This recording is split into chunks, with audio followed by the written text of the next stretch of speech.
I know the first session we have had, we have had the climate change and a lot of things being talked about. I think some of our speakers, they were very well informed and they gave us some very real good insights on some of the aspects that we would be deliberating, I think, throughout the day. So the topic given to me was around how do we, how do we look at corporate real estate and the related aspects moving ahead. Specifically, we spoke about 5 years. I think there is a reason to it. We are at such a sweet spot right now. India poised as far as GDP is concerned, growing at 6.5 to 7%. The way the way our industry has been growing, that's at a rapid pace. The way evolution in the services that is happening in our industry is again at a very interesting spot. In today's market, if I look at across the country, over 900 uh, over 900 million square feet of grade A development already in place. And next 5 years, we may be adding almost 80 million square feet per year to maybe 100 million square feet per year. And this would continue maybe for a few time. And just to give a perspective, uh, if I just talk of Singapore or maybe Australia, the per year addition of the corporate real estate would not be more than 2.5, 3 million. My numbers may be little here and there, but then not the, I won't say they are the exact ones, but then that's the quantum that we are looking at. I think the way that we are, the way the world economy is, I think we are at a sweet spot. So yeah, definitely it is an interesting proposition for us to look what holds ahead for us. A quick journey that I would capture about myself. There'll be three other aspects uh, around the workplace services, the focus areas, and the corporate real estate. How is it? Because very important, what are some of the expectations which the industry reports talk about? Before we go ahead, just a small, quick snippet about myself. I manage the real estate services for Marsh McLennan in India.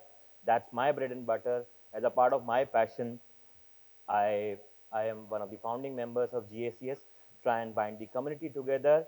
Idea is how can we as seniors in the industry could come together, help mentor the next generation of professionals, and that's how.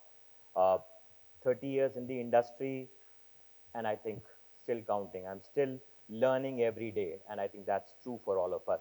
A small journey. I'm not going to carry you all through this, but then yeah, the idea is that just a small bit of myself.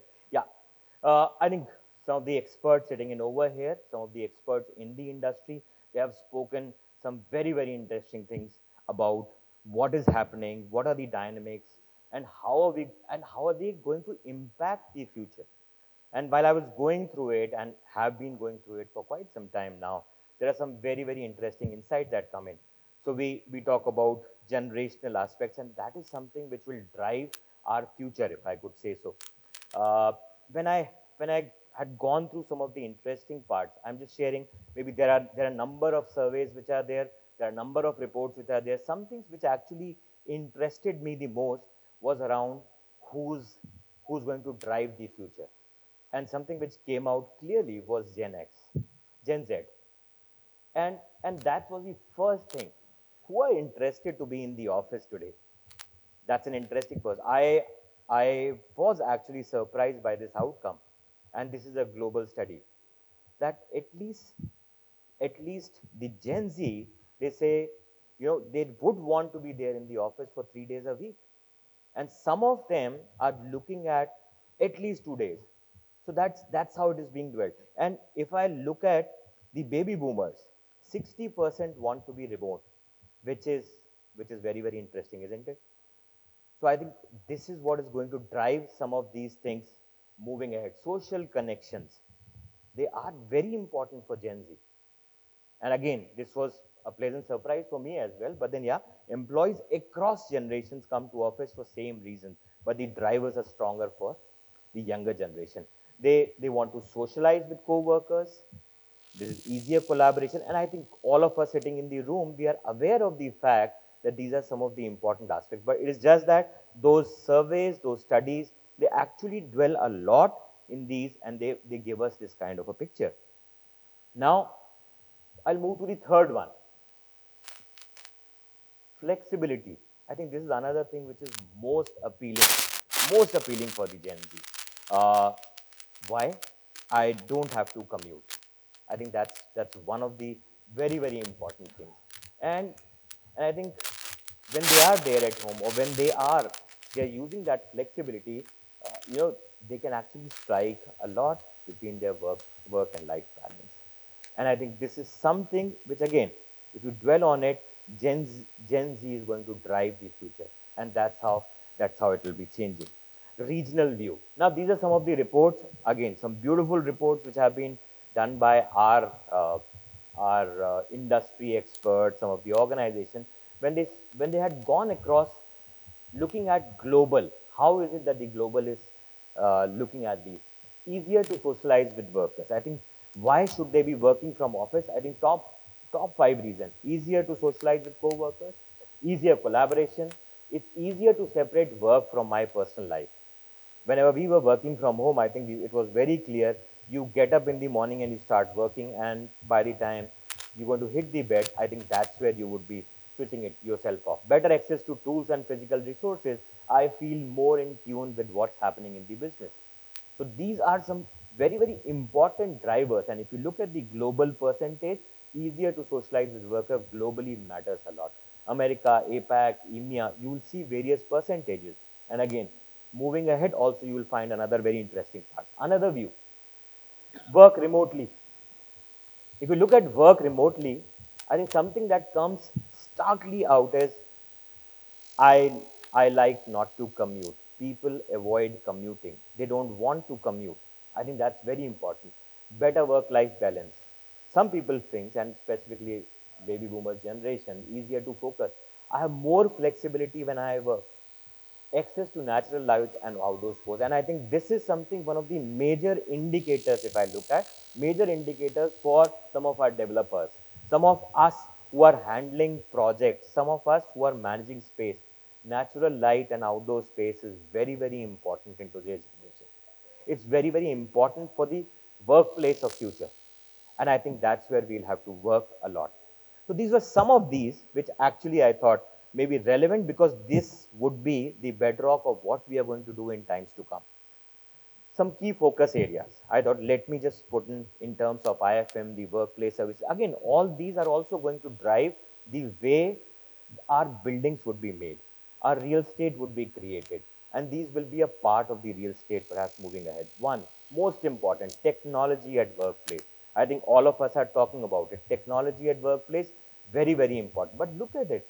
How many, what are the kind of dimensions? I've just tried jotting down. I will not be taking to everything, but then, yeah, if you look at the workplace, whether it is space utilization, scenario modeling, digital checklist, concierge, technical, I think a lot of scope over there. Experience, I think this is colleague experience that's going to count for all of us. Safety and security. A lot of these technologies at workplace, and that too in an integrated fashion. They will not be isolated. That you're going to have 10 different applications for accessing 10 different solutions. It will be very different. It will not be the same way. Developing ESG framework. A panel before has actually captured a lot around the ESG framework.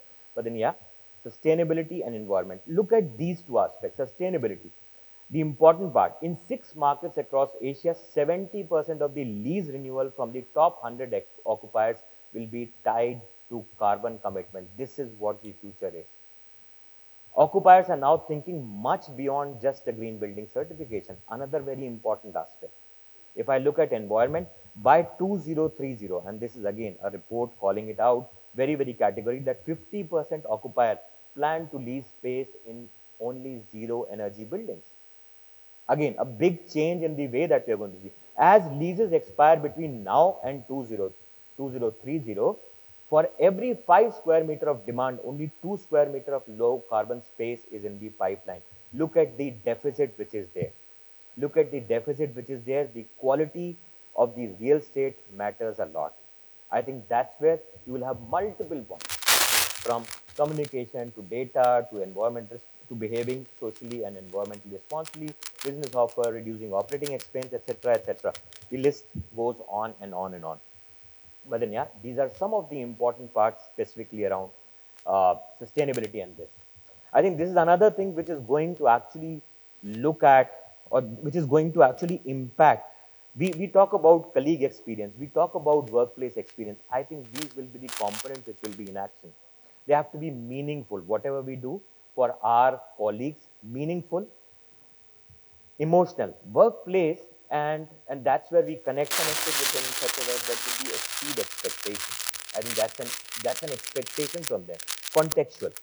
I think there has to be a clear indication that, you know what, they this this actually makes life easier for them, and functional. This has to be very, very functional. Any of the facility which actually comes through.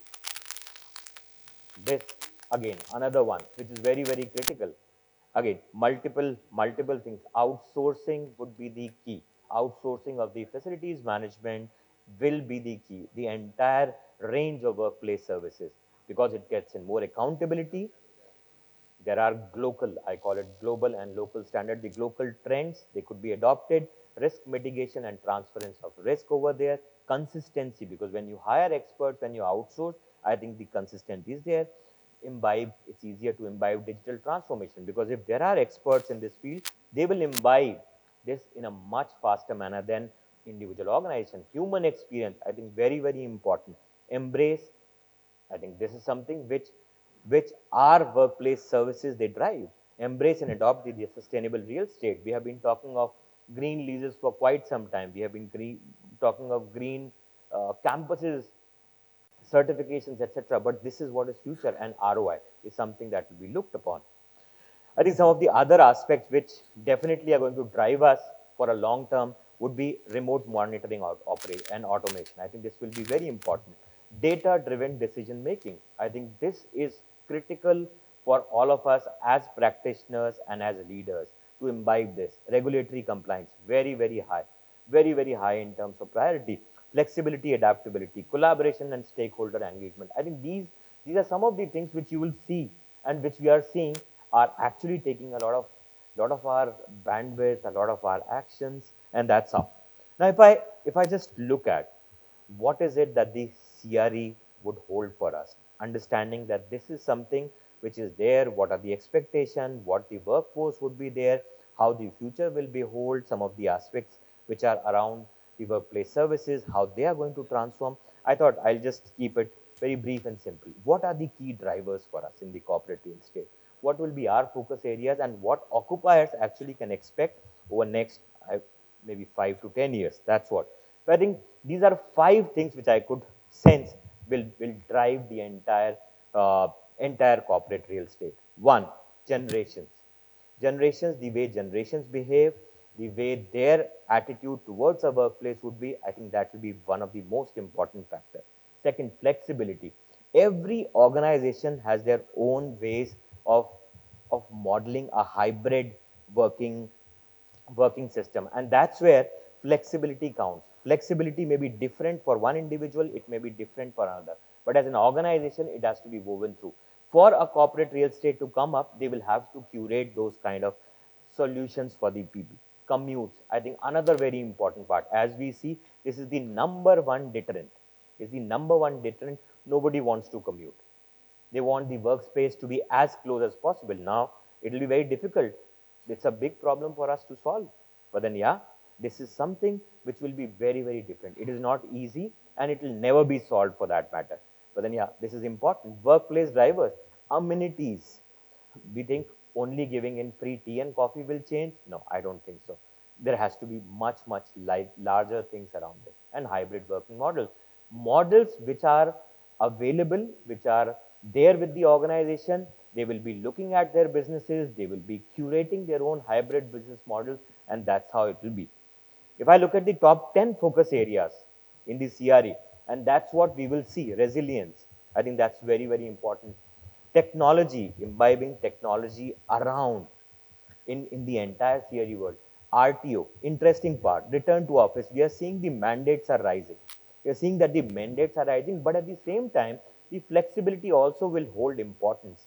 There will be some organizations which will say, okay, fine, I want everybody in the office, but there will be some which will be say lifetime work from home. So there will be a blend coming out. GCCs, as far as India market is concerned, GCs GCCs are going to drive a lot of it. Demand is holding up. Interesting point is, even if you would have looked at corporate real estate, which has been absorbed the last year, I think the demand has been holding up. We are very close to 2019, which was the peak. So you never know where it goes. Pent up demand, since the RTO percentage is not high, the pent up demand still is there, but it is not getting into action. Smaller deals. Another interesting point which is happening in the CRE world is smaller deals are dominating and domestic players. The local demand is on the rise. So it is not that only and only MNCs are taking up spaces. There are spaces which are being taken, smaller spaces by organizations who are working up. Uh, Interesting. Robust supply, yes. There is a deficit, but then the supply is coming in. As I mentioned, over 80 million to 100 million square feet of grade A space going to come up over next 5 years. So we have got huge land, huge space which is coming up. Relevant space is limited. So whenever you talk of the central business district, the CBD, the challenge around the space will be limited. The vacancy levels would be very low. But then, yeah, the SPDs or the secondary business district, they would hold. Rent growth is again coming back. The time where we could renegotiate, put the rent down, I think that is going away. Strengthening ESG momentum. I think this is something very, very critical now looking at the larger responsibilities and how, and last point before I just say, what occupiers can expect in the next decade. I think looking at what the requirements have been, what generations are we going to cater, what is the kind of workplace services which are there. I think this is something which will be there. Carbon neutral workplaces. I think this is an aspiration, but then, yeah, till the time you don't have a dream or an aspiration, it will not come through. So carbon neutral buildings, smart building complexes, integrated building solutions would be a part of it. Health and safety commitments would be very, very high in all the buildings in the buildings of the future, office of the future. GCCs, as far as India is concerned, GCC will keep on driving large uh, development. So it will not be that you will only have smaller developments, it will be large developments. Higher transparency and flexibility. I think that's an ask from every practitioner who's sitting in over here. There has been enough of opaque mechanisms where we have worked. We want transparency because ultimately ESG wants that kind of commitment. Organizations will otherwise struggle.